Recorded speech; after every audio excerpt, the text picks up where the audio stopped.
There's a big stoop that leads up to it. Stoop is just a Dutch word for staircase. Servants usually entered down on the ground floor, and the family entered on what was called the parlor floor. And the parlor floor is elevated just to avoid all of the horse manure that filled the streets of mid-19th century New York. So between each individual unit is what's called a party wall, and it's much easier to see from an overhead view.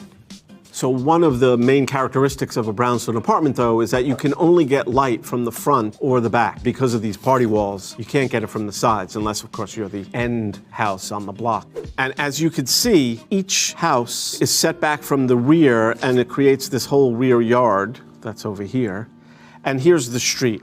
So New York City is laid out on a grid. So essentially what you have is between the avenues, you have a 200-foot block and then a 60-foot street, and then another 200-foot block and another 60 street. And so they took that 200-foot block right here, that's 200 feet, and then they took a 60-foot street, and they